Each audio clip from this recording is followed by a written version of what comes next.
How are the pains of my past relationship blocking me from manifesting the relationship I want? Oh my God, he's being a psychotherapist right now. Let's go into the pain, shall we? All right. So, and I'm making light of it because the way that I work with pain is you're not going to talk about your pain, and you come to my office and you're not going to regurgitate your story 1,000 times. I don't like that. I don't want that. But you do know your pain. And you do know exactly what happened. My boyfriend was an asshole. He abused me, right? That's pretty clear. Or he criticized me. This guy just was constantly on my ass. He criticized me. Or you know what? We just missed each other. We just didn't see each other for what we cared about and really important stuff. Those pains is what I'm talking about. And what I do and how I work with it. Remember that perceptual balancing piece I was talking about earlier? We find the hidden blessings within the criticism. So what do you think would be, just in general, what would you think would be the benefits or the learning in someone criticizing you? Anyone? What's the learning? I know it's hard because I'm like, whoa. Okay, and how is that a benefit? So you can learn and grow. And how do you learn and grow from the character defect of criticism? Do you think? Make it positive or negative. Okay. Go two ways. Okay. Do you think criticism will help you set a boundary? Do you think if you're criticizing something and I care, I'm going to defend it? Okay. Do you think if you're criticizing me on my looks and I get super pissed off and super angry, that anger is beneficial because it's literally putting a boundary up and saying, no, you don't get to talk about that? Do you think it lets my partner know where I stand? Do you think criticism is necessary for us to define a value system? We have this society that we believe, this fantasy that everything should be good and not bad. Mommy should just love you with kindness, and she should stroke your face. And any problem with that, where you're just over-supported all the time? What's the drawbacks of being over-supported all the time, do you think? Helicopter mommies, we call them. You think those kids get really dependent? You think those kids really grow? It's a challenge that grows us, right? It's the things that we have to struggle through, fight through. It is the partner that was critical of us. Because if I go memory by memory, and I do take my clients through and I rewrite their stories, and I go, what was the benefit to you? He embarrassed you in front of those people. Well, I stood up for myself, and I didn't take it. And I was like, and what was the benefit to the others? Well, they got to see that I wasn't going to lie down and take that, and that he was being rude. And they told me that afterwards. So they benefited from you modeling that behavior. Because we'll immediately say, that was bad, I'm so embarrassed, I can't believe I did that, I can't believe I did that in front of my friends. But actually there's a benefit to them as well as you to defend yourself, to stand up for what you believe in, what you care about. So we look at pain by looking at the hidden blessings in it.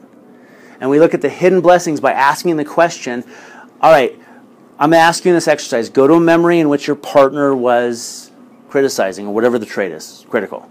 Okay, yep, I remember he was critical. It was like Christmas time, probably 2006, and he was literally sort of on me about this sweater that I wore. He hated the sweater. And he's just on me about it and on me about it. And I was like, okay, well, what was the benefit of it? Well, I finally yelled at him and said, just stop bugging me about that. And do you know the funny thing was, the benefit of his criticism is that the sweater was ugly. I finally realized it. It was ugly, and I threw it away and I burned it. And that I really didn't like it.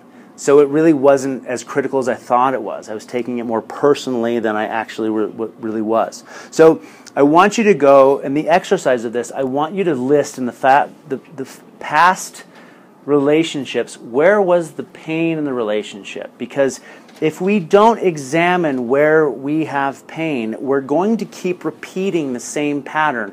We're going to keep attracting the similar guy. Have you noticed that? I keep getting the same lesson over and over and over again, and that lesson gets possibly a little louder every time. I had a client who got into a physically abusive relationship. And hear me out, I'm not blaming her for doing this. There's no blame here. I'm just going to point out a pattern to you. Her first relationship was with a guy where they argued and they fought, and he was verbally abusive towards her. And she didn't learn from that. She wasn't paying attention to that. And she went to the next relationship. And the guy was verbally abusive in the beginning and started to become physically abusive at the end. The third relationship is he was verbally abusive in the very first quarter and then very physically abusive. And she was taking the pain more and more and more. And I had to take this client through all these memories and literally show her what was the learning, what skills, setting boundaries. Because eventually she basically set a boundary by knocking the guy out and saying, you will never touch me again. And this woman is wicked strong now. She doesn't put up with shit from anyone, let alone men.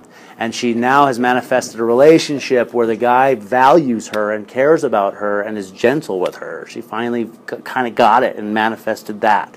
So you want to look at your pain, because if you don't, it goes unconscious. Yes, there's a little thing. Ever seen this? You have a mountain peak and a little bit of water, and this is awareness, and this is unconsciousness, and it's about 99.999% of our experience.